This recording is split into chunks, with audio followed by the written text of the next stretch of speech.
Hello. There you go. There we go. Yeah. We had some monitoring issues. Yeah. It was A stupid button. error. Yeah. It was a button. But I've gone. I mean, you haven't. Maybe you have. Not so much. I have though. When Adam would run it, it would be like a switch, and we would work on it for an hour and a half, and Adam couldn't figure it out, and then it'd be like, because that man has more hardware than he has software at the end of the day. And This that is true. Shit's, yeah. most times if you know what you're doing, it's a big plus. But if you're doing something real simple like a podcast, it's gonna fuck you up real good. Overthinking, underthinking, and it's just you have one thing go wrong in the loop, and then you're donezo. This is true. Yeah. So not so much Adam's fault. Me, I'm just a pleb. But yeah. So that seems to be working, firing on all cylinders. I apologize ahead of time if you could hear It's Only Sunny in Philadelphia going off in the background because my wife and Gabe's woman are watching it, and she doesn't stop. She just goes through stuff, and she just plows through it. Just plows and plows, huh? Yep. She just goes through shows, and she can't help herself sometimes. But it is what it is. All right, Gabe. Are you ready? Oh, yeah.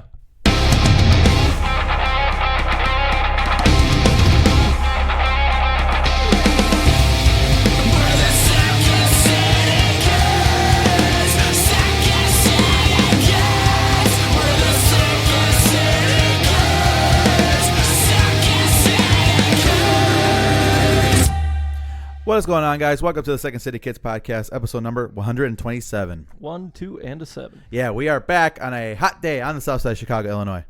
Yeah, I'll take that toastiness because we had some weekdays here where it felt like late September, early October. It felt fall, man. It had that like chilliness in the air. I was like, damn, we're approaching Halloween. Yeah. But it just hit August. Yeah, so August is here. First podcast of August. So that's excellent. You know, Gabe, we are strolling on like the 4-year anniversary of this podcast coming up next month. It's September, right? Yes, sir. I think 15th is when the Podbean got That's launched. my birthday. Oh, yeah. Aha. So, yeah. So that's coming up soon. I don't know what we got planned, but I'm sure we'll think of something. We got a couple months to think about it. I guess I know I'm going to say it and it's going to be put out in the ether and I'm never going to do it. But I would like to start putting up posts of like greatest hits, like clips on YouTube or something like that. But I don't have the time to do that. Yeah, we got to sit down and figure that out. Yeah. Maybe contact Dan. Yeah. Get through the archives and. I mean, we got at least 127 hours worth of content. Yeah. Not including the bonus episodes, not including if an episode goes over an hour. Yeah. So minimum. Yeah, we spent a lot of time talking on the internet, but that's okay. That's what we do. That's what we signed up for. Gabe, buddy, old pal, how was your week? Good, man. It was Madison's birthday yesterday. Ooh. So we went out. The original plan was to go to the beach in the morning, but Lollapalooza is going on, so we said, fuck it. Don't want to deal with that traffic. Fuck that. Don't want to deal with all that hullabaloo. So I took care of some errands in the morning. Then we went to Medieval Times. It was his first time going. It's pretty fun. It was my second time going. Yeah, man, it's always a good experience there. A little bit cheesy, but, that's what you get. That's part of the deal. Yeah, that's part of the deal, man. And then we went to a really cool fondue place afterwards and got a whole 4-course meal. Ooh, that shit was wild. Good? Yeah, it was really good, man. You think you know cheese, and then you go to a place where it's like, this is a 4-cheese blend with grounded pepper. Yeah. So we had like the appetizers, which is like bread, apples, baguettes, basic stuff. Then we had a salad afterwards. And then third course was like all these meats. So they give you like a broth of your choice, and we chose this crazy like mojo Caribbean broth. They gave us like a whole plate of shrimp, some steak, some teriyaki, pork, vegetables and all that stuff, and you dip it in, you cook it for like a minute or two, and you bring it out, and it's all like fresh and stuff. And then for dessert, they gave us a fondue thing of chocolate, and they gave us like a plate of Rice Krispie treats, blondies, and all that stuff. And the chocolate melt was really fucking good. And so you think blondies are great on their own, but holy shit, man, you dip it in here, it was like totally different experience. Wow. It was excellent. Yeah. Where was this at? In Downers Grove. It was called the Melting Pot. Melting Pot. So if you got like a wedding anniversary or a birthday or something coming up, check it out. Yeah, that might be the play. That sounds interesting. It's really good, man. It was worth every single dollar. I've never had fondue before. Was this your first experience? Yeah, it was my first time going. The fondue itself was like the appetizer, let's call it, or it was like the nice, thick, cheesy blend of stuff. But then it was like a real dinner. So it wasn't like you just fill yourself up on cheese and snacks. It was a full 4-course meal. Interesting. Very cool. So how would you rate your experience overall? 5 out of 5. Oh, yeah? I already told like the guys, I was like, it's 5 out of 5, and we're only half of the way in. Excellent. It was phenomenal, man. It was a little bit pricey, but, anniversary or birthday or something. How much it cost you per head? For the per couple thing, it was like $92. Oh, it's not so horrible. And I gave the dude a fat tip because he was really good. He was real nice, and I was just like, I don't care. You could have a fucking 30% tip. You can have it. Very cool. He earned it. Nice. Very cool. So yeah, that's cool, man. That's a new experience. How was your week? My week was like I said, we had some new technology rolling out at work on the training front. I don't want to get into the details about that, but so like timing was like of the essence, and it was like very important to get the timing down for what we normally cover added on this new technology aspect of it all. And it was very stressful. Spent a lot of time in the office, and I don't really like that.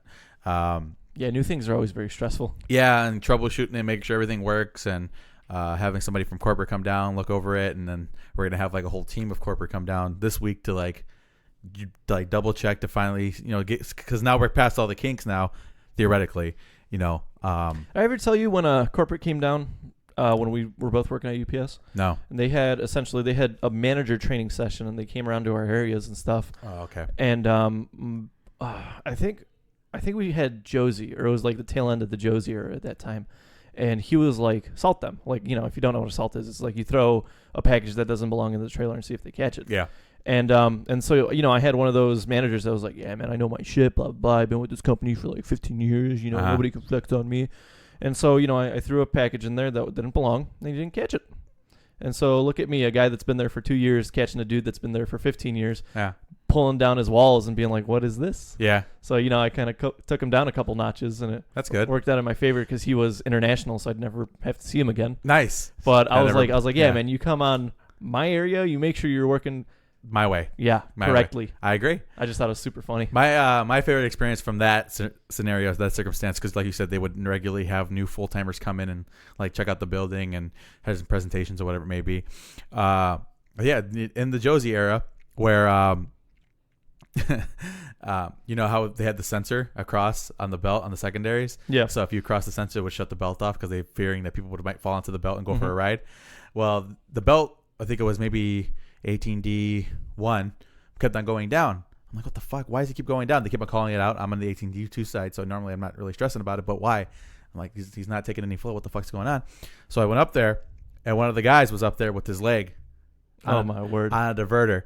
I'm like, bro, get your leg off the... He's like, why? I'm like, there's a sensor. You're stopping the belt. You're tripping it. You're tripping the belt, bastard. And he felt like a moron. So yeah, but like it's just a matter of like, I don't give a fuck who you are in your hometown, but in my land. Yeah, man, everybody has recommendations, and they have, you should try this, blah, blah. It's like, well, how about you listen to the guy that's been here for, the entirety of the fucking year and longer. Yeah. Absolutely. You take your shitty strategies back to Oklahoma. I mean, like I said, some of that stuff is valuable, but like you're not going to tell me how to run my app. It's just not how especially when I'm running it effectively. Especially when they come from super small buildings, and this is the second largest UPS in Northern America. Yeah. So there's that. Yeah, but we should have a UPS episode, man. Just get some of our former managers and stuff on here. That would be fun. We should get Josie on here. That's just going to go downhill real quick. Yeah, he's going to say some shit. Definitely. All right, so we're going to go ahead and hit up this agenda. All right, so let's go ahead and get started. So one of the bigger news or bigger pieces of news that was rumored to come out of SDCC is Abrams. Jar Jar Abrams. Potentially throwing his hat in the ring to do not just a Superman, which is what I put up here, but also a Green Lantern film. Wow, so he's going to save 3 IPs in the span of a couple of years, huh? Yeah, I guess. I guess that was kind of the big rumor, and everybody kind of had a mini meltdown over it because, JJ does good work. So what's your opinion? Well, I want to touch a little bit on the Star Wars stuff because, at first we were like, oh, J.J. Abrams, blah, blah, blah.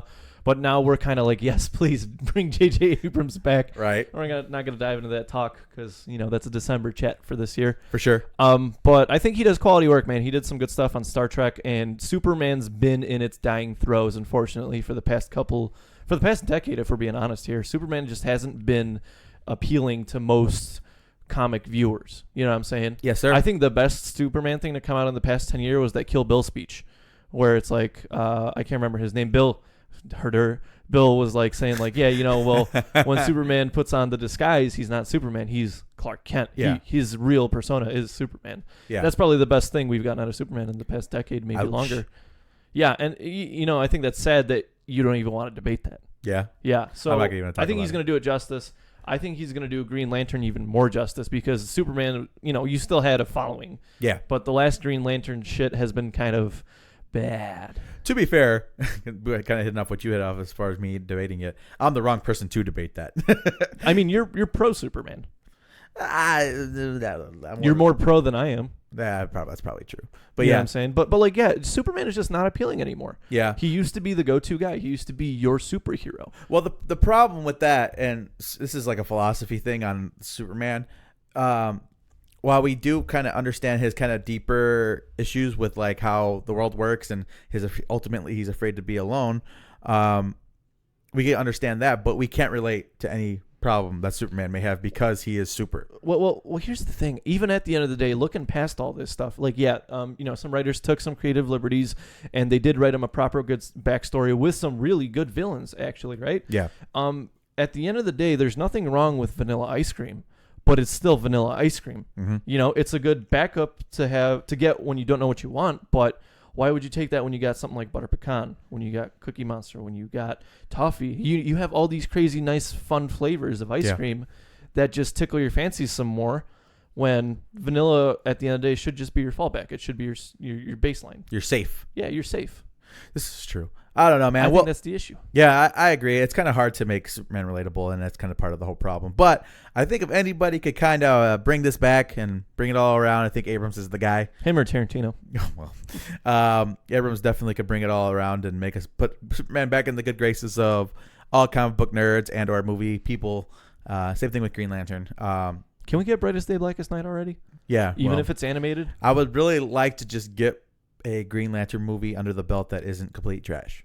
Yeah, I second that opinion. Yeah, let's try to get that going, and then we can worry about tackling probably his most popular, most well-written story. Yeah, his most well-written easily story. Just incorporate everyone. Yeah, DCU. It'd be kind of hard to do that, but yeah. So moving along, I mean, this is something that will probably be 30 seconds worth of talking worth, but Avengers, they did break the new box office record. We have a new box office king on top of the list. We all kind of knew it was inevitable, kind of like Thanos, but we all knew it was going to happen. And Disney happened to be like, oh, we happen to find a couple $1 million laying around that we didn't account for. So we're just gonna have to assume that's End Game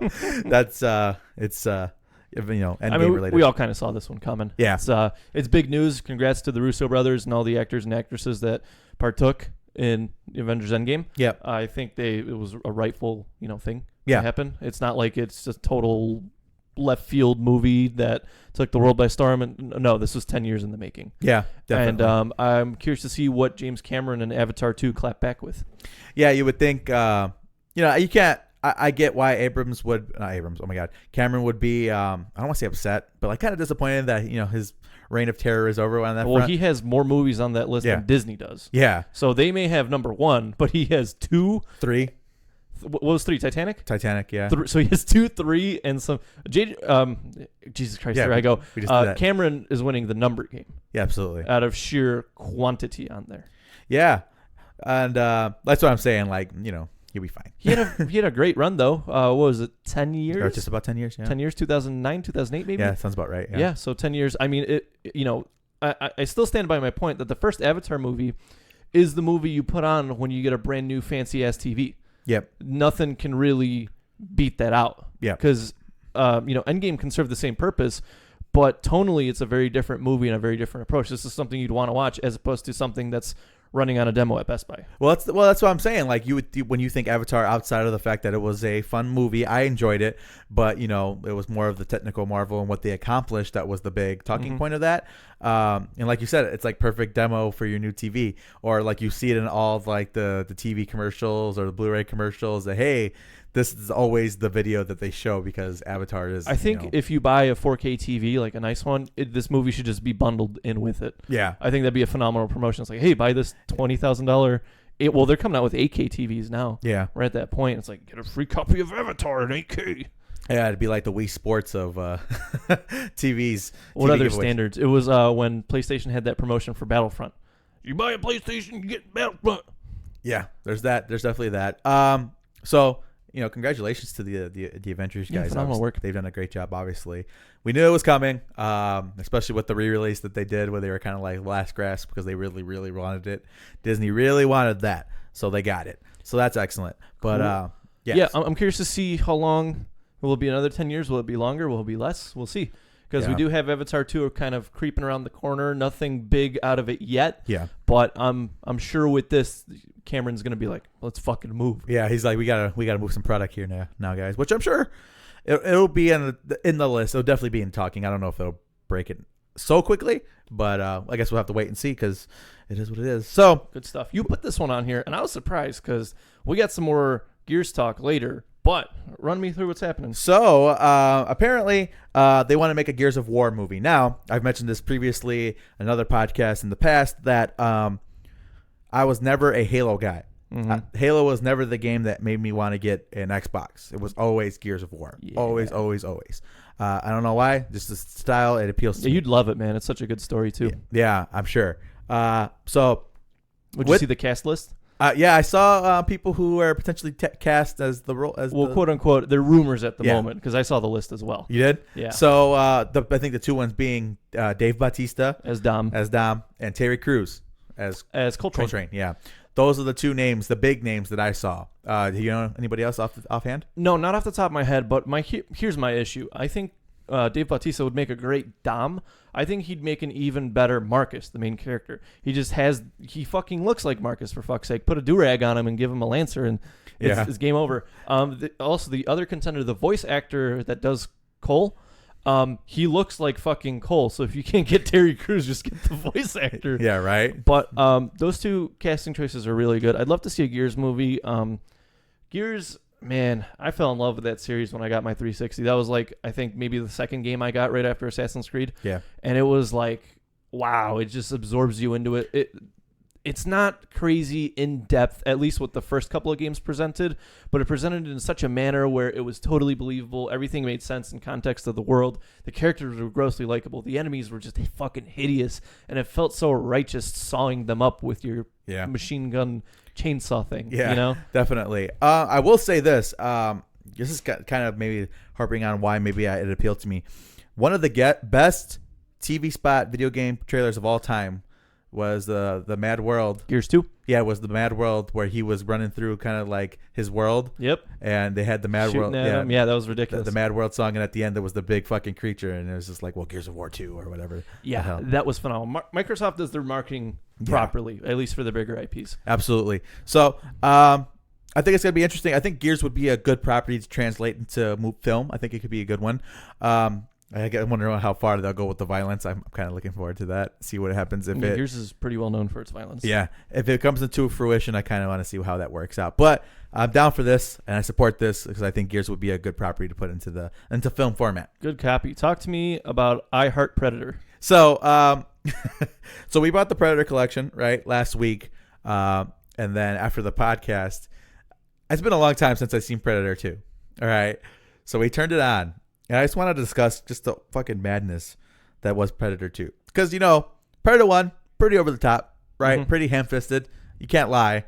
But ultimately, there was nothing that was just completely ridiculous that I just felt like, that's not going to happen, right? But Predator 2 went the exact opposite with that thought process. They went total caricature on this situation. They got oh my god, the beefiest man hunks they could find. Well, yeah, not even just that, is they got Danny Glover, right, coming back as just this crazy over the top character. Basically, he paid Murtaugh from Lethal Weapon, but times 30. How he's just mad, crazy. Too old for this Too old for this shit. Just crazy over the top cop. The opening shootout of this film is just completely ridiculous. They have Colombian drug dealers that are fucking out of their mind, where this guy has fucking pistols that he just keeps on shooting like they're machine guns, and he has fucking silver teeth because of course he does, because he's a Colombian drug lord. What else would he do? Just completely over the top, right? And just everybody's just times 11. Even Bill Paxton's character, who's this new cop now, or this investigative cop, and who's just completely dislikable. And then they have the crazy Latina woman who's his partner, but squeezes your balls and twists and that type of shit. It's over the top, right? Right. And I just want to talk about how much I love it. Good stuff. Yeah, because it was surprisingly long, and I just love the background on the whole predator thing, the whole predator creature mindset. Yeah, what he stands for, what he does.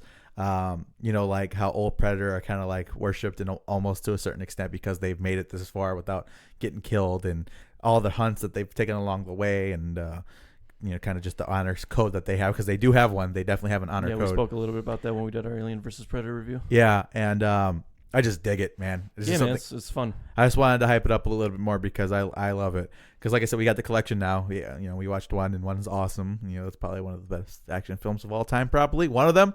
And two is just so fucking out of this world insane that absolutely. If you haven't seen Predator 2, I don't know where you've been for the last 30 years, but under a rock. Yeah, I would definitely recommend turning this on for a good laugh because it's just completely insane. Yeah, check that shit out. I always like how we're like the other ends of the spectrum when we talk about like these bigger properties, like the whole Alien Predator thing. Like we're an Alien family and you guys are a Predator family. Yeah. I just thought that was hilarious. Yeah, and Adriana completely loves it. She loves this shit. She may not want to admit it, but she's like, "Oh yeah, let's watch." It was her idea. She pulled it. She pulled it off the rack. She's like, "Wow." She's like, "This is only like $25 for Blu-ray." I'm like, "All right, let's get it." She's That's like, not bad for what, 6 movies? Yeah, no, this is only doing 4. This is only 4. Yeah, it's Predator, Predator 2, the Predators, and the Predator, the new one.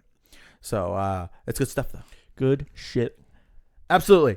So, I peeked the mic there. So speaking of movies, now the only reason why, I don't say the only reason why I went to go see this movie, but the main reason why I picked this movie is because you already saw Once Upon a Time in Hollywood. It was 9 o'clock at night, and I wasn't planning on getting out of the movie at 1 o'clock in the morning. That wasn't part of my deal. It wasn't something that I wanted to do.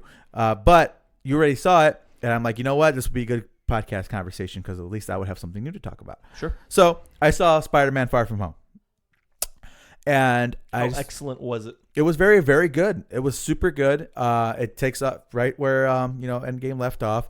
Kind of puts some comedy to these kids disappearing, because it's just like they even kind of poke fun at it, like, well, it's funny how all of us kind of disappeared. You know what I mean? The majority of us disappeared, and kind of talking about some of the dynamics of some of the kids. It was like, yeah, when they called it blipping, which I don't like, but when I blipped, I came back and my little brother was bigger than me, like that kind of shit, and kind of poking its nose at it and making fun of it, which is fine. And then they kind of get into the story, where it's actually a really nice story, where about this kid who has to kind of take on the new mantle of the next Iron Man, so to speak, or looked up as the face of the Avengers. Yeah, the face of the the world's strongest forces, and how that's kind of overwhelming to him, and eventually he just wants to be a kid. That's what he wants, which I understand, being that he disappeared for all that time, and he kind of went through this fucking war, outer space amongst gods, where he's just a child. You'd imagine there's some kind of mental block there. Him just trying to go on this trip and talk to this girl that he likes, right? Which is kind of the premise. They all go on this trip, which makes no sense because it's a science trip. But why the fuck you go into Venice and all these places? It's a science trip, and some schools do that. Yeah, but it's a little silly. And hit up on the relationship between the kids, and it's just good stuff. It's a coming of age film. The last one was kind of like that too, but yeah, it's very fitting for the Spider-Man kind of whatever you want to call it. Yeah. So I want to hit off on Jake Gyllenhaal. Yeah, he's phenomenal. Him and Tom Holland had a phenomenal relationship. He did a fucking great job as Mysterio. Yeah, he was fucking excellent. Now, my wife is not super well versed on Spider-Man, so she kind of bit hook, line, and sinker on the kind of the setup, right? We all kind of knew where that was going. Mm-hmm. But yeah, so that was all correct. But it gave a character which tied into this universe very well, and kind of had him kind of be in the background the whole time, but still full of life and plenty of kind of character. Yeah, and some of the special effects with him being Mysterio was fucking awesome. Like, he looked really fucking cool, and which is kind of funny because when you think about maybe heroes that won't translate as well, Mysterio's up there. Mysterio would probably be up there, right? So they did a great job with the look and how everything sounded and looked and all that good stuff. So overall, it was a great fucking film. I had a great time with it. What would you grade it? How do we do movies again? A to F. A to F. This is A-. Cool. Yeah, I think they kind of hit up on Peter as a kid a little bit more, and I think maybe the first half kind of dragged a little bit, but especially when Fury was kind of dressing down Peter and kind of be like, "What are you doing? Like, this is not what we need. This is not what we want." And you kind of see the emotion in his face. He's like, "I'm just trying to be a kid," which is, like you said, kind of in the Spider-Man, kind of his whole philosophy. Like, he just wants to be normal, but he can't because he's not. and he'll never be able to be normal like that ever again. Some good stuff, man. Like I said, the final boss fight, so to speak, was really fucking cool. Really, really fucking cool. And they did a great job with it. So, yeah, man, I loved it. I thought it was a good time. Yeah, just some closing thoughts. I once had a dream, maybe a nightmare, if you want to call it that, where Tom Holland was slurping some noodles, and he had a really bad British accent. Okay. That's all. Well, speaking of which, speaking of Tom Holland, this is not on the agenda, but I saw a trailer for a new cartoon movie, right? It's called, oh my God, shit. But let me look it up. It has Tom Holland as like voicing like a child, like a teenager, obviously. And then they have Will Smith as like the world's greatest spy, right? Okay. Like I said, it's an animated feature. Let me see if I can get this pulled up real quick. And it was really funny. Just the trailer, it made me laugh. And I think it's going to be kind of interesting. Let me get this pulled up. I'm sorry. No, not that. Sorry. I'm really bad at this. You would think by now that I would be good, but you'd be wrong. Yeah, you think that we come in prepared to this podcast sometimes. Yeah. Spies in Disguise is what it's called. Cool. And it looked really funny. And I'd recommend checking out the trailer if you haven't. All right. Yeah, I'll take a look at that. Absolutely. Speaking of trailers, saw a new trailer for another movie that came out that's coming out soon enough. Starring Daniel Craig with Jamie Lee Curtis, Chris Evans, who else? A lot of people, a lot of good people that we all like, right? And essentially, this is like whodunit, murder mystery, with Bond being the detective and kind of getting down to the nitty and gritty and kind of figuring out who done it, right? Because somebody died and we're trying to figure out what happened. Is this going to be like Murder on the Orient Express? That's the vibes I got, but I'm hoping that the It's much better. Yeah, the execution is better than what we got. Not even the execution, the fucking ending.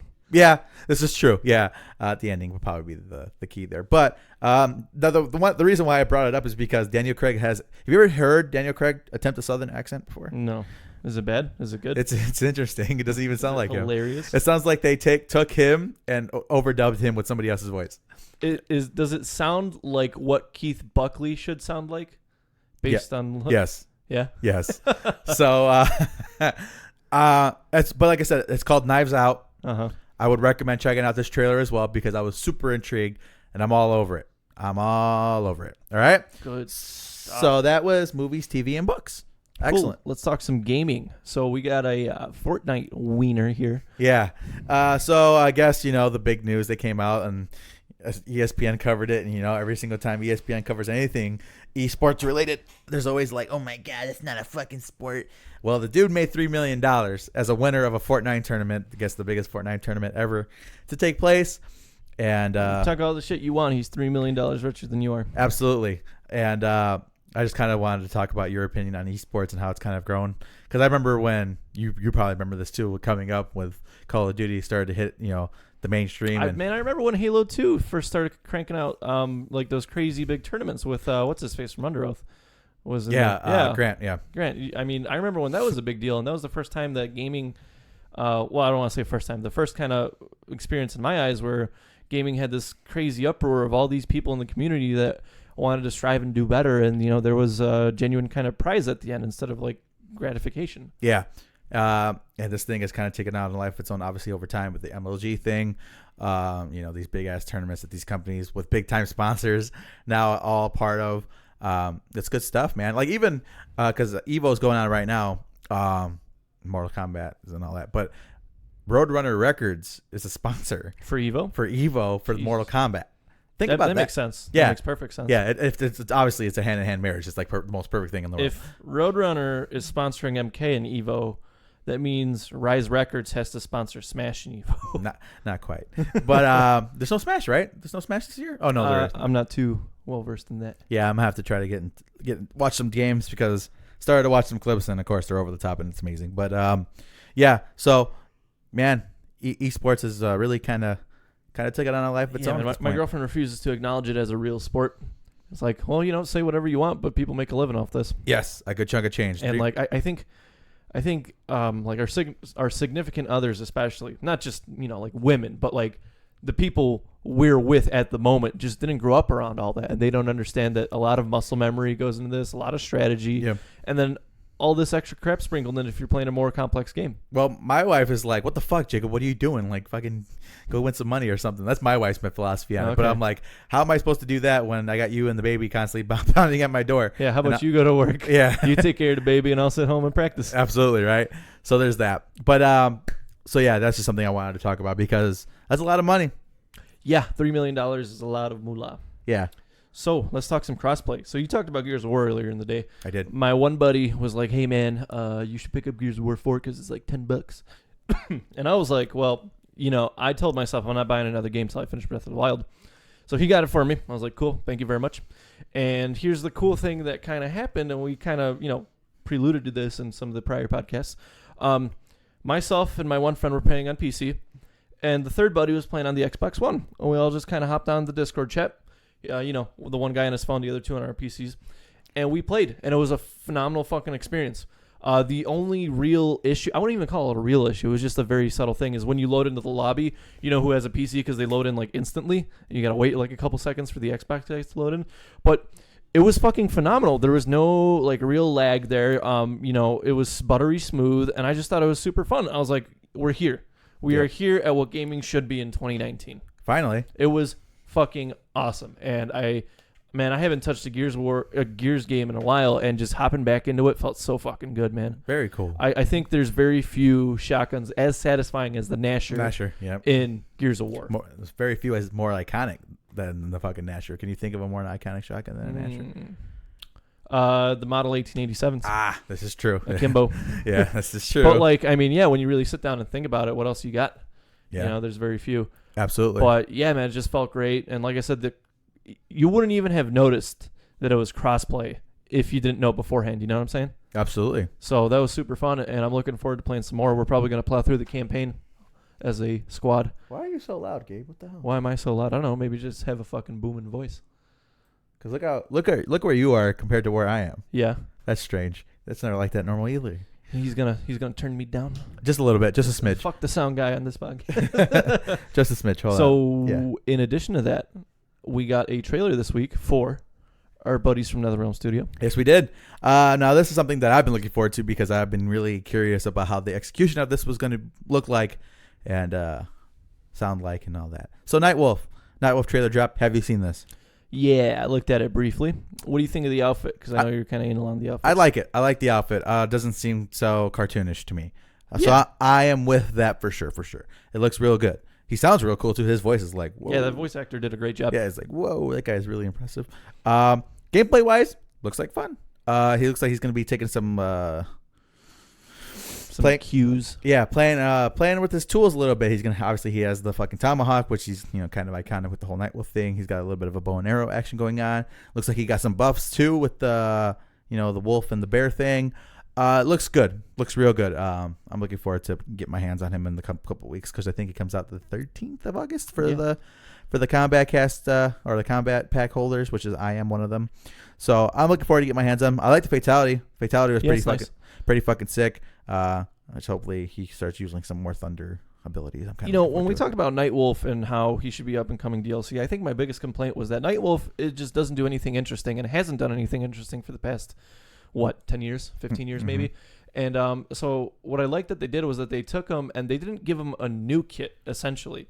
They just re-kitted him. And so they took a lot of the iconic things like the tomahawk. You can't have Nightwolf without a neon green tomahawk, right? True. They kept the bow and arrow, which I loved.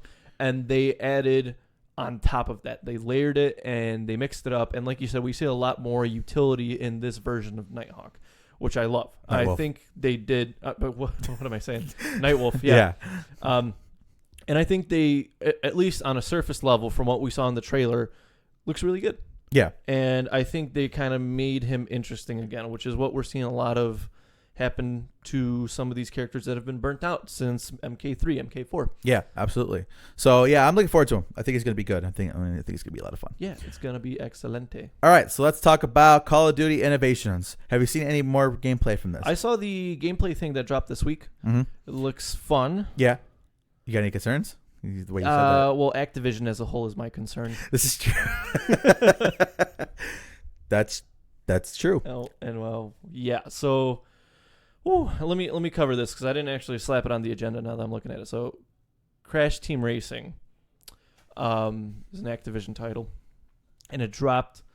And, of course, there was no heavy microtransactions, and they pulled the Black Ops 4 on us, where they waited for all the reviews to come out. They waited that month or whatever it took, and they brought everything back in, and now it's just as cancerous as it could have been on launch. Really? And that's my concern, because this is twice now in the span of, 6 months? Well, maybe a year. Let's just say a year, About right? a year, yeah. This is twice now that we've seen it on bigger IPs.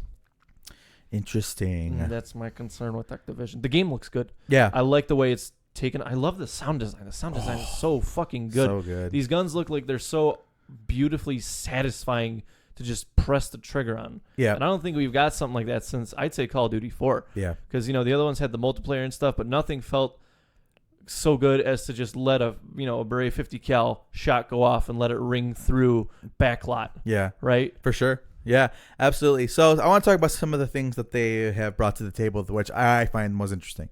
So obviously, I think they've taken kind of the perk system and dumbed it down, simplified it.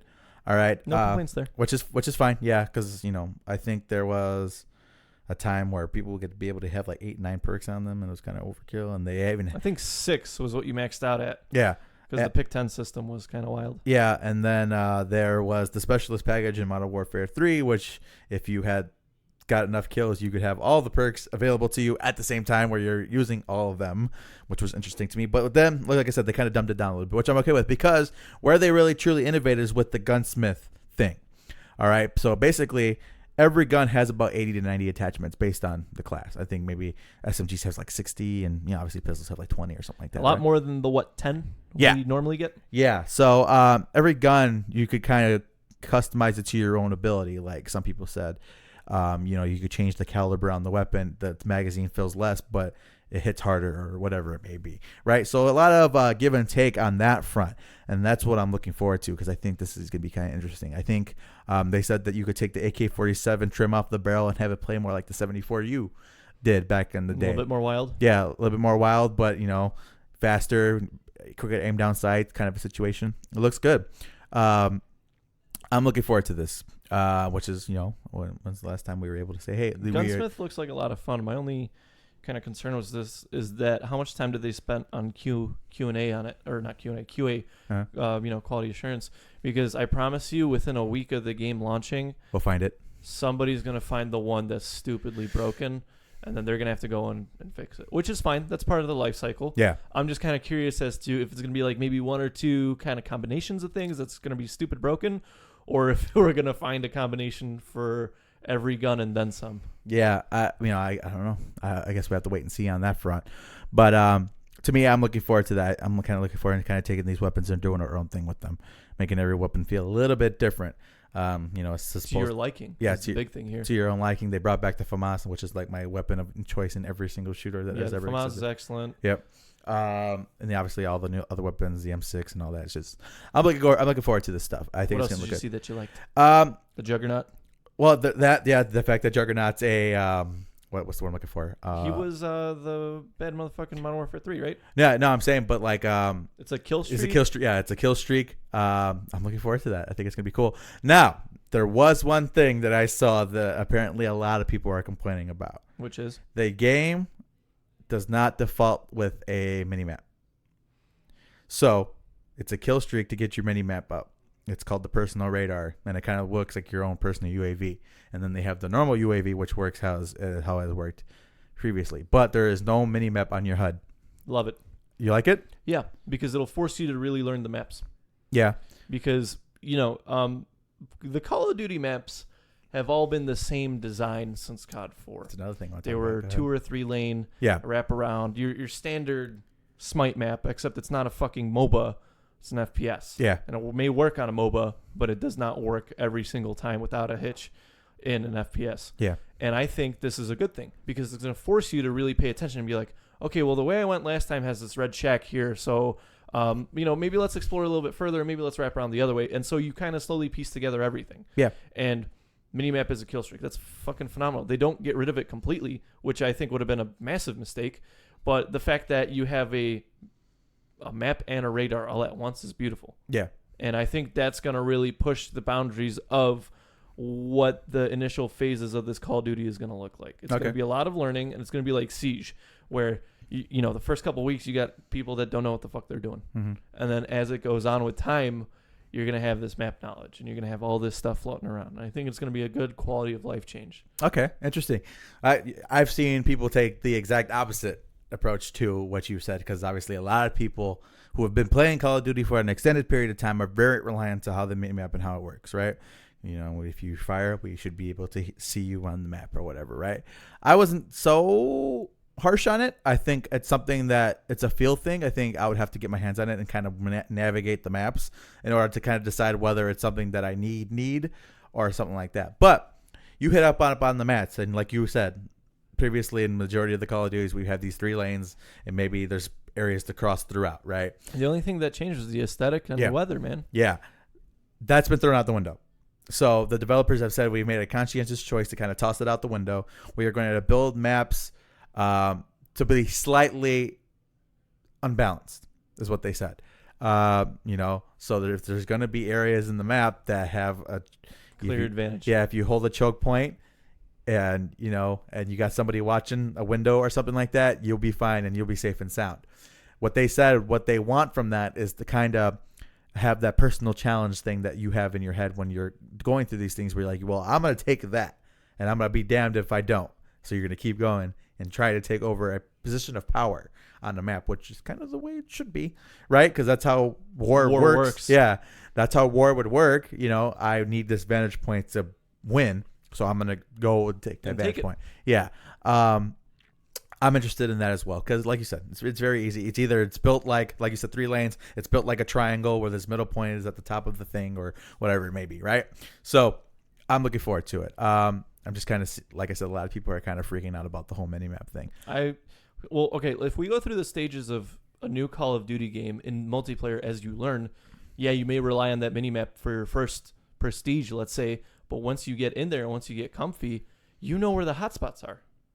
And if you have a good headset, you know where the gunshots are coming from. You know where you should be looking. Yeah. Because once you put that time into the game, you know where it's all at. Yep, this is true.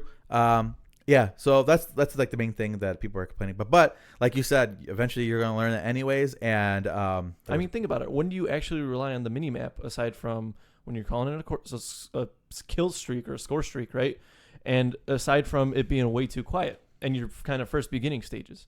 Yeah. You don't. You learn the maps. The only thing that they would need to do to kind of make sure that, you know, that everybody knows which direction to go is for cards like the enemy, where the enemy is. Because, you know, usually if there's your friends are over there, that generally speaking, the enemies are the opposite direction where they are. They got to make sure they have the spawn system nice and crisp, ready to go. Because you can't be looking one direction, expecting the enemy to come from one direction and have them come from behind you. That'll get frustrating for sure. So they got to get that on point in order for people to stop complaining about it. But they have 20v20 modes available. They have 10v10 modes available, 6v6, and obviously the 2v2 mode that we saw as well. And I think this is going to be fun. It's ramping up to what looks like a good Call of Duty. I have no issues with the developers. I have no issues with the majority of the stuff that's come out. Like I said, my one kind of nagging concern is that this, at the end of the day, is being published by Activision. True. And we know what they've done.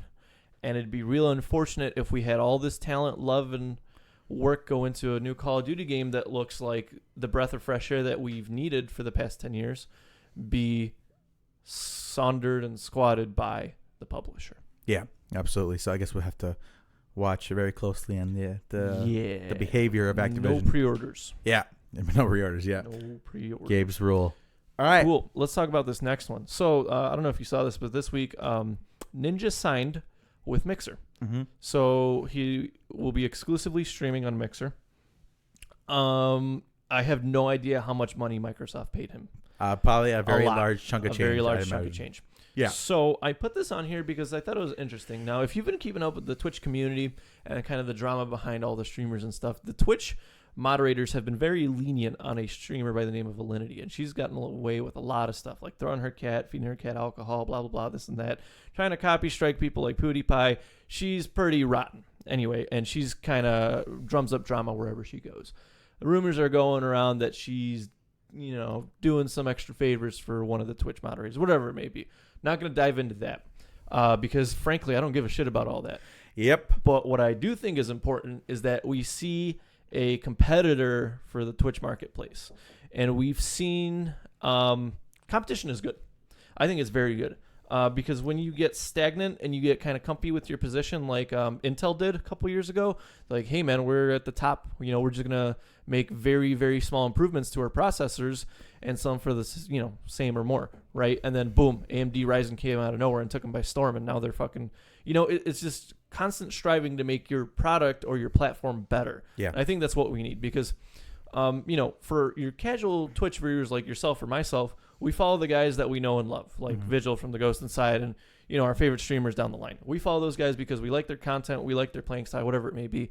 But for your more hardcore Twitch guys that, are on there, 8+ hours a day, whatever it may be, and they're like balls deep in the community, I think it's time we see some change. And I think it's time we see some improvement. Twitch is not perfect by any means. Twitch is not, it's not a safe haven. We've seen a lot of issues come up with streamers, unfortunately, some bans that were unwarranted, shit like that.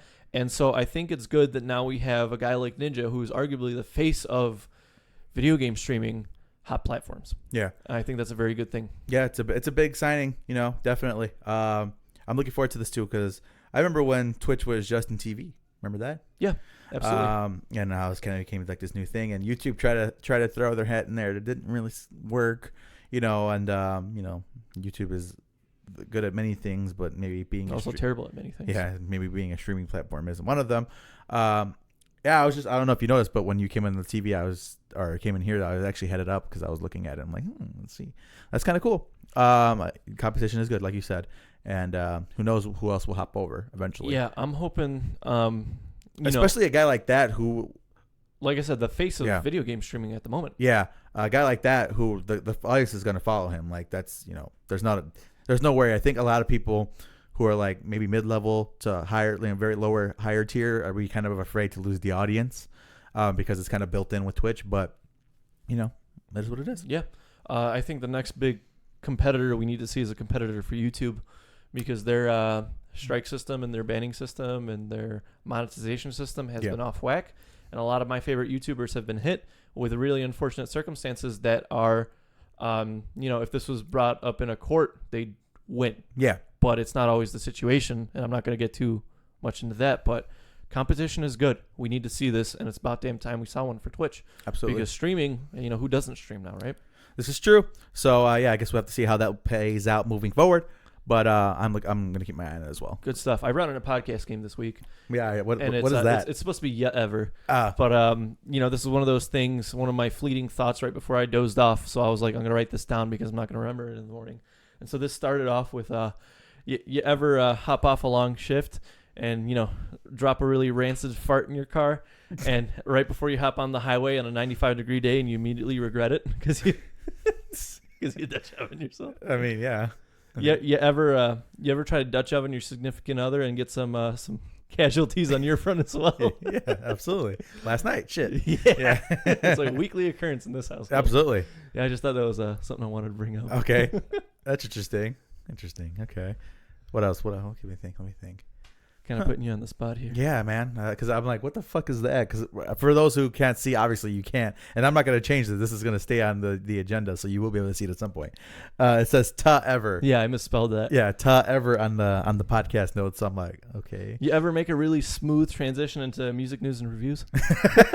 Now I have. No, yeah. Cool stuff. So Slipknot kicked off their tour in California, and the fans got so damn rowdy, Corey Taylor had to stop playing. Slipknot stopped playing for a second to get people up and out of the pit, man. And when you go to these smaller shows like the Bottom Lounge or any really smaller venue at in the Chicagoland area, wherever it may be, people are usually pretty aware of the situation. And I haven't been in a situation where I've been knocked down and somebody hasn't at least tried to pick me up.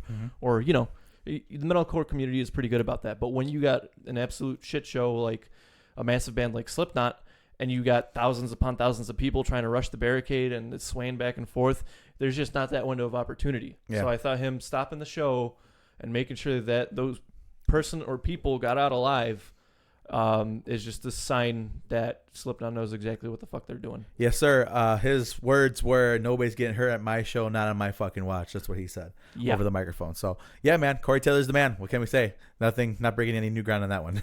In addition to that, Clown and Corey were talking about how there was an additional 14 songs that didn't make the cut for this album for various reasons. They said that there was about 30. The other 16, I guess, didn't get made into songs.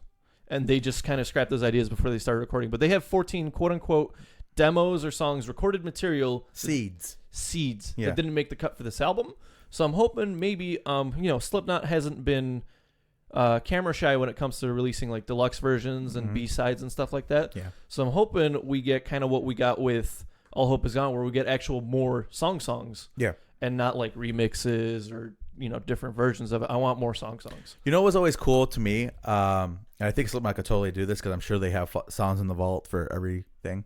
Linkin Park, for their fan club, every year comes out with like a new CD, and the CD has like unreleased stuff, even stuff that's not even finished. Live performances, probably. Things like that, and they would always have like B-sides from maybe the album that just came out, or seeds from songs that are like way old, but like they've had them on a hard drive somewhere. They're like, hey, this is an older version of a song that's very popular. Let's release it and see what it sounds like. Different versions, because especially like a band like even Slipknot, well, I'm sure they adjust their songs quite a bit from conception to when it becomes even a give reality. Us like I know Bring Me the Horizon just released a couple of tracks off of Suicide Season that was pre-production, so it was raw vocals, raw guitar, and all that stuff. That shit would be super cool to hear too, because then you could see what they actually sound like before all these effects go in and all this mastering and stuff. Yeah, just like kind of the simplified versions of maybe some of the songs you may love, kind of the starting point. Because like even Metallica had a DVD that came out during when they were making the Black Album, and like you could hear like the riff of Enter Sandman before it became the riff.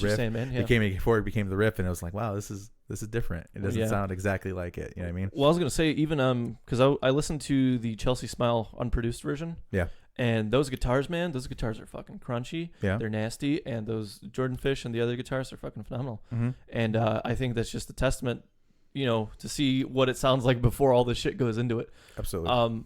I bought Lamb of God came out with like an anthology set, and I think it was like 6 CDs or whatever, and they wanted like nothing for it, so I picked it up. And it's like a best of, essentially, but it covers everything from when they were still Burn the Priest to Lamb of God. And so you got all this shit that was never released on there. You got a couple of live performances. You got a couple of like raw tracks on there. And it was, I think, in total like 60 odd songs, which includes like their bangers like Walk With Me in Hell at the time and, like Ruin and stuff like that.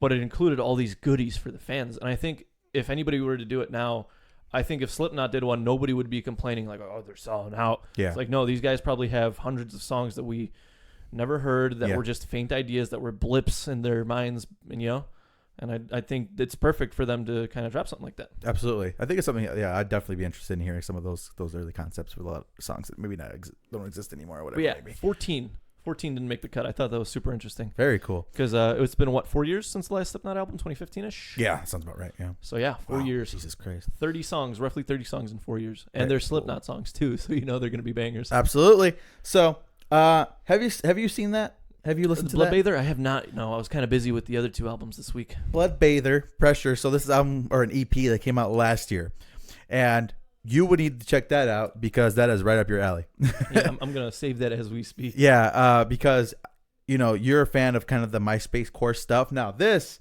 is I put it in a little bit of a different category because it is literally deathcore, meaning it is hardcore vocals with deathcore riffs, and you'll hear it immediately.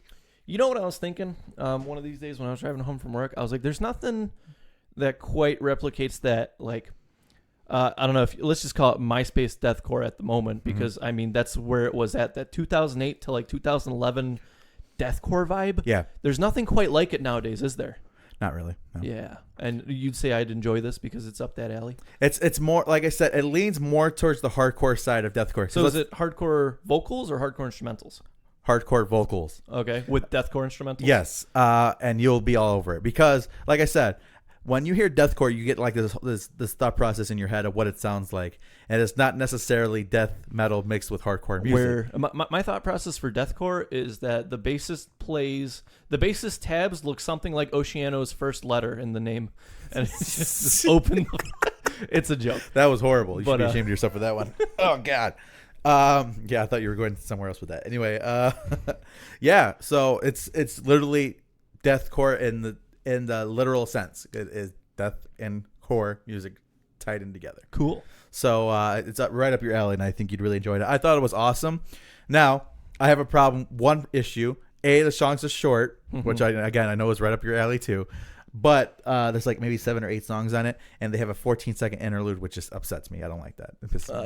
Well, normally interludes aren't an issue, but when you're dropping an EP, yeah, and unless it's a themed EP like The Devil Wears Prada, yeah, which, I mean, those are pretty long for EPs, honestly. But yeah, I'll give it a look, and then maybe we could do a review next week. Absolutely, because I dug it quite a bit, so I know you'll love it. All right, good stuff. So I was at a show at the Subterranean on Tuesday. I like the SubT. I think it's a fun venue. Now, I can't confirm that this person is banned from the SubT, but what they did was they encouraged somebody to dive off the balcony into the crowd. And we've seen worse from metalcore shows. The issue was that it wasn't sold out. And so this dude dived into, I don't know, maybe a pit of 20-ish people, 20, 25 people. God. They caught him. He was okay.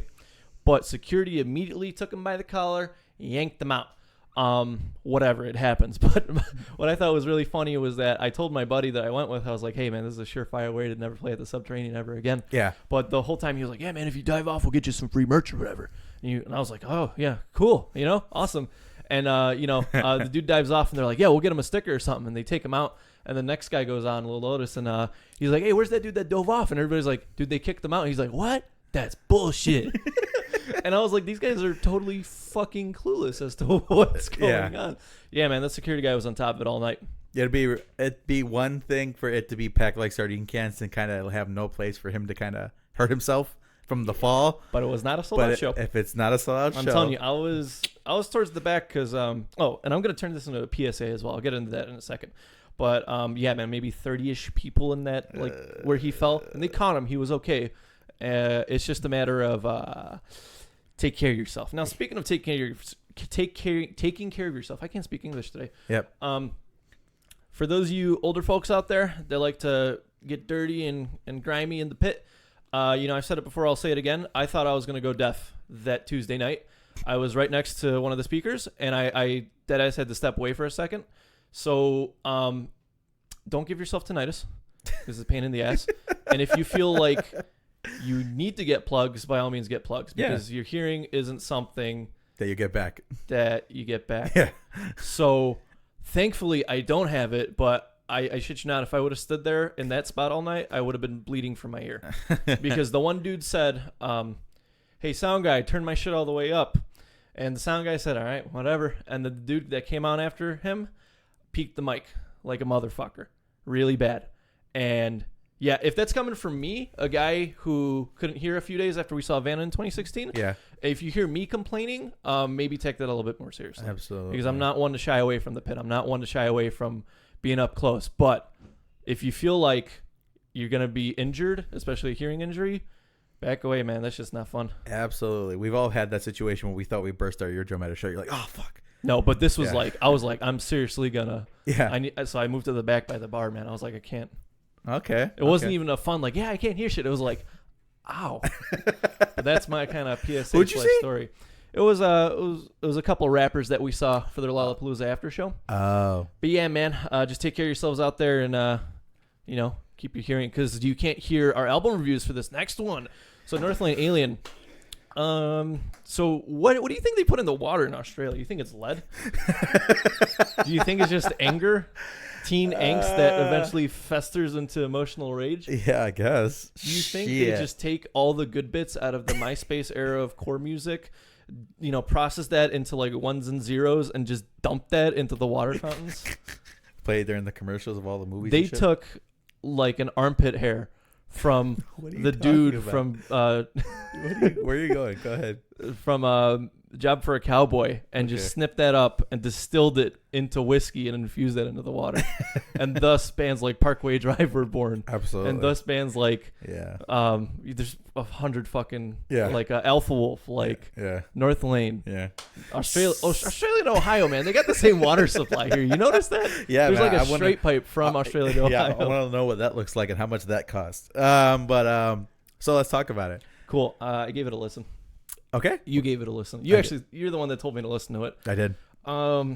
So kind of initial thoughts. Okay. It's a good album. And I think that's not something you should take lightly. It's a very good album. Okay. My kind of first impressions, I was like, man, this is like if you took Someday Came Suddenly and just grimed it up to like 35. But like, okay, now hear me out. You're like already, you're already making faces at me. But they do incorporate the electronic subgenre into, I don't know, like, man, like metalcore is kind of an understatement for what they bring to the table for this album. And I thought they incorporated it pretty well because it was, I don't know, maybe some like trap house vibes on the electronic front with metalcore, borderline deathcore at some points. Yep. And I thought they incorporated it really well. It felt natural. It didn't feel super forced. And that's kind of the comparison I'm making, that 11 years later, this is the jump that we make from kind of dancey pop with metal money in it to metalcore brutality with bits and pieces of 808 flair and kind of that electronic flair that we get. Absolutely. I think it's a very proper album. I think they took a lot of inspiration from kind of some of our favorite albums. Yeah. I got to pull up the name of the song, but one of them, I was like, this sounds like an Architect song. Okay. Here, I'm gonna pull it up right now because I want to know the name of it. I listened to it on the way in, but I was like, wow, they did a really good job of sounding like Architects on this one song, with Every Right being still a Northlane track at the end of the day. What did you think about this album? So I'm gonna wax poetic about this album. Sure. Because it was Freefall, by the way. Okay, yeah, that was okay. So Northlane did something that very few bands get the opportunity to do with me, where I'm just like, whoa, holy shit. They kind of changed the level of expectation from where you kind of expect them to be. Now, Northlane's a good band. They've always been a good band. They've never not been a good band. But they've never seen much love on this podcast. Yeah. And as far as like expectations, I felt like they've reached their ceiling previously, right? Sure. That maybe that they'll always be good. They'll never be great, but that's okay because we need good bands to fill out lineups. Kind of the same setup that Ice Nine Kills was. Yeah, a bit there. To fill out lineups across the world. That's what we need, right? Now, I'm like, okay, because listening to the singles, I talked about it. Like, I need to hear this because there's a lot of interesting things that I enjoy from other genres of music getting incorporated into this. We've talked about kind of that Doom soundtrack sound, right? Yeah. There's a lot of that in this album wrapped up into the Northlane kind Especially with the production, man. It feels kind of claustrophobic in some of these songs. Yeah. Like Talking Heads feels grossly claustrophobic. Yeah. Just a lot of the production choices really raised my eyebrows in a good way.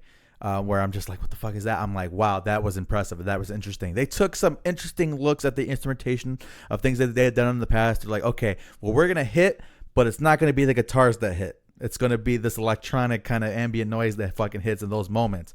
A lot of those breakdowns aren't triggered by a guitar. They're triggered by like maybe a bass that's like really overdriven and making kind of a weird noise and interesting things. They made some interesting choices with the production of the album, and it really shines. They did a great job with that.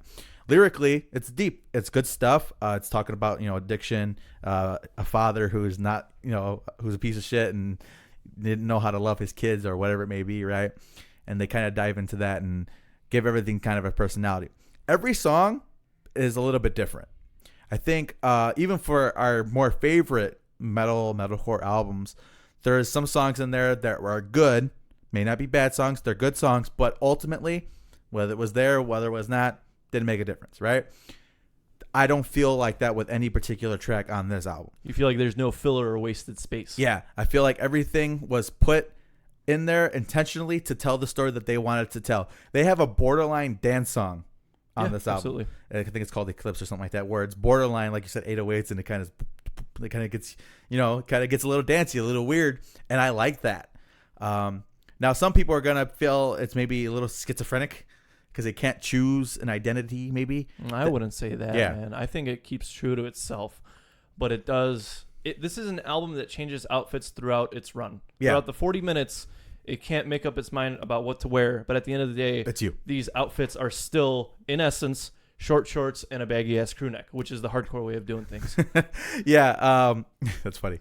But like I didn't feel like they were impersonating somebody else.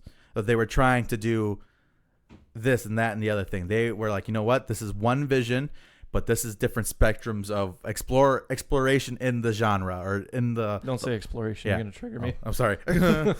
Oh, guys, what's up? Oh, I'm sorry.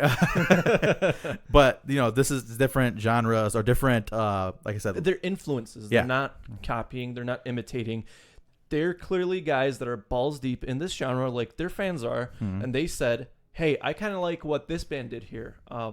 Let's see what we could do with that. Yeah, let's reinvent that. Let's incorporate this. Yeah. Let's take some of the greats. Like I said, Freefall it feels like Distilled Architects at its core, but with the Northlane flavor slapped on top of it with that crazy production. Even I don't know the dude's name, the vocalist in Northlane. Do you happen to know? You're pretty good with these things. Let me pull up. But he nailed that vocal freestyle to a fucking T. And I was like, wow, this is something that Sam Carter would do, but it's not like he was trying to be Sam Carter. He was interpreting that and making it his own. And it shines in a really beautiful way because you see that it comes from a band like The Architects with their last good album, but it's Northlane. And I think that's the beauty of it because you're like, well, this is still Northlane at the end of the day. His name is Marcus Bridge. Marcus Bridge. Phenomenal job, by the way, Marcus. Yeah. If you ever get a chance to listen to this. Yeah, that's another thing I want to talk about. So I think it's very accustomed. We've grown accustomed to maybe artists or vocalists who are taking elements of maybe some post-production kind of opportunities, maybe taking them and emphasizing them on their vocals and kind of using it to kind of as a band-aid, right? Sure. Anything that they do with the vocals in regards to how it sounds and how they distort it, I don't feel like it's taking away or it's trying to cover up the fact that maybe the vocalist isn't up to par. I feel like he's able to do wonderful things, but they're like, you know what? The song doesn't call for you to be the greatest vocalist in the world. The song calls for you to have a delivery and for us to take advantage of that delivery to tell our story, which I love, right? I mean, it'd be really easy to show off everything your vocals can do on an album, right? I think we've all seen albums or artists who do that. They're like, you know what? You don't have to be belting out this line. Maybe you could do a little bit of a whimper delivery to this to show the story that we're telling. I don't know if you can tell, but I'm extremely enthusiastic about this album. Yeah, I think this has your number one spot. Yeah, I love this album. This album for me is a fucking 10. For me, it is an early front runner. Not really. Well, not early at all. It is a front runner right now for album of the year. Northlane Alien is up there right now, and I fucking love this album to pieces. I have listened to it on repeat like a disgusting amount of times, and every single time I kind of discover something new that I enjoy. Do you have any favorite tracks off the top of your head? I do like 4D. 4D was interesting. Bloodline's a good song. Adriana put it perfectly. She's like, it's something that would be in like an underworld movie where she's like killing up whatever the fuck she's killing, right? Vampires. Yeah, whatever she's killing. Yeah, because she kills werewolves too. But Vultures, we talked about that. Yeah, Vultures was proper. I love that 3-song transition. Bloodline, 4D, and Talking Heads. Those are probably my standout 3 in this album. Talking Heads was really fucking good. I love that chorus. I love it, love it, love it, love it, love it. So I love the album. I think they did a great job. Like I said, just incorporating different elements to making something unique. And this is unique. There's nothing like this. There's nobody else who sounds exactly like this right now. And I think absolutely. And I think that's why it's such a wonderful thing for me. I love it. And I think your audiophiles and your sound engineers are going to find a lot of pleasure in this album because there are a lot of kind of hidden goodies. Absolutely. You listen to it in your car and you listen to it at home with your nice studio headphones and you find some things that weren't there before. Absolutely. It's good stuff, man. I fucking love it. So that was our review for Northlane Alien. So it's a 10 out of 10 for you? 10 out of 10. Album of the year so far.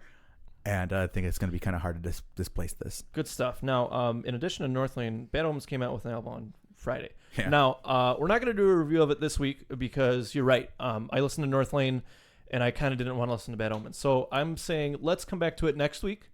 Let's kind of, I don't want to say flush Northlane out of our system, but let's give it some time. Yeah, let's give it some time because when you have a busy week and there's a really good album, it kind of eclipses everything else. Yeah. On the contrast, when you have a busy week and you have Motionless in White and Upon a Burning Body both drop bad albums, it's kind of easier to deal with. That was my back-to-back. Yeah. But, yeah, let's give it a week because I did enjoy the Bad Omens album. I didn't have any super concrete thoughts or a heavy review on it. I was the same way. But I think if we give it another week and kind of let it breathe and revisit it with clear minds, I think we'll give it a solid review. And I think that I think it'll be probably top 10, at least for us. Okay. And I don't think it'll be hard to make top 10 this year unless, the top... Unless that worst product, August Burns Red, Architects, Slipknot is coming out with something. Every Time I Die. Every Time I Die. Yeah, unless all those guys drop. Vanna comes back. Surprise, motherfucker. Yeah. So, yeah, I think that'd be a good call. Because like I said, I was going to put it on, but I'm failing to find something that's...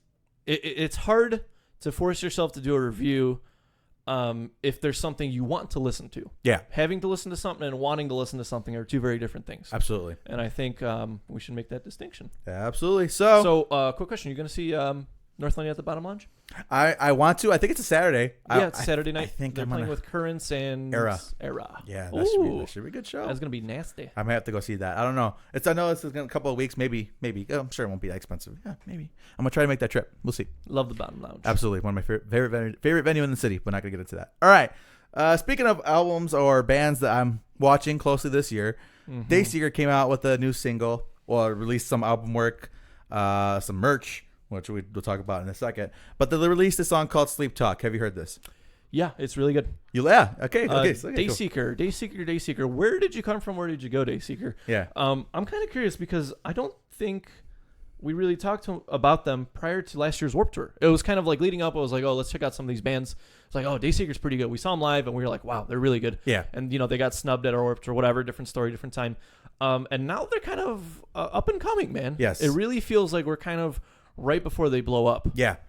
So the song called Sleeptalk. Now, for those who may not be familiar with Dayseeker, or who may not be familiar with my tendencies, my tendencies, I think people would hear Dayseeker and be like, not Jacob, right? Because just some of the delivery, some of the things that it's not the most brutal thing on the face of the earth that I give bands shit for. You give other bands passes. I give some bands a pass on it. Now, because Dayseeker to me has an exceptional vocalist, kind of in the opposite of what I said about Marcus from Northlane, where he didn't have to show it off. This kid feels the need to show off his chops every opportunity he gets, and I'm okay with that. You know what I mean? It kind of works with the style and structure of Sleeptalk and the couple of songs off their previous album. Yeah, it doesn't feel like they sat down and said, okay, this is where Oh Boy is going to do some crazy falsetto shit. Yeah. It feels natural in a sense, and the delivery is there, like you said, and if you have a great voice, why not show it off, right? Yeah, absolutely. So the song it starts off kind of slower. It kind of has like these more slower droning kind of verse, which is cool. And then it punches you right in the face with a fucking kick-ass chorus, showing off his talent, showing off his ability. I saw the music video for this thing, and it's aesthetically pleasing. It is my aesthetic. It's your aesthetic too. We talked about that. And it's just a good song, man. It sounds good. It's the second song from the album that we've heard outside of Crooked Soul or Crooked Young. Which one is it? Crooked Soul, because Crooked Young is the other. Bring Me the Horizon. Yeah, it's the other band. But it's the other band we don't talk about. Yeah, anymore. So second song in, I'm looking forward to this. I think it could crack some list as well this year. Now with that, like I said, they dropped album artwork, which is phenomenal, absolutely beautiful. They're a band who takes great care in their kind of presentation. Yeah. Not necessarily the album itself, but their merch line and stuff. Mm-hmm. And I'd say their merch is as cool and as nice as Silent Planet's merch. Yeah. Because Silent Planet has flawless merchandise. Yeah. My Stranger Things shirt came in, the Silent Planet Stranger Things thing. Stupid soft. Yeah. Yeah. That thing is really soft. Yeah. So they released a line of stuff that I'm like, I kind of want all of it. It all looks really good. To be honest. And I'm trying to convince my wife to let me give all of it. Well, you bought the flag, right? I'm going to buy the flag. The flag is going to get done. I'm going to know where. I might hang it up above my desk. That's not a bad idea. Yeah. Because the first album, the artwork for the first single, I'm like, I love that. The girl with the disco ball. I fucking love it. Oh my God. I want it so bad. And then the new album, where it's like a bathtub kind of with the neon blue, and oh my God, it's so sick. It's good stuff, man. And I'm looking forward to this because I think this will be in the mix. This will definitely be in the mix by the end of the year as far as like my albums of the year. So It's good stuff, man. Good stuff. A little piece of bonus news. I know you're not too big into them. I quite enjoy them. See Space Cowboy is doing another album, dropping September 27th. Mm-hmm. So that means if you're going to go see Knocked Loose, you're going to get essentially 2 new albums on the same tour because they're doing their album. Yeah, they're doing their album tour. And then See Space Cowboy is the first band opening up for everybody. So they're coming out with new stuff. Mm-hmm. And I think I told you when I went to go see them at the SubT, fun fact, I guess, right? Always leads back to the SubT. People are like, dude, another song. And they're like, that's all we have written. And I just thought that shit was hilarious. But yeah, like I said, I know you're not too big on them. I just thought I'd throw it out there because I do support what they're out there doing. And be on the lookout for that. Absolutely. So with that being said, Gabe, you got anything else? I think that's 127, buddy. Yeah, that was episode 127 of the Second City Kids podcast. I thought it was pretty good. I thought we had fun. Yeah, man, we had a nice review. Yeah, we had some good stuff going. So if you haven't checked it out, any of those things we talked about, definitely check them out, especially the Alien album by Northlane. Check that shit out. You love your space-themed albums, huh? I do. So check that shit out immediately. But other than that, we will see you here back next week for episode 128. And until next time, signing out for Jacob and Gabe, deuces.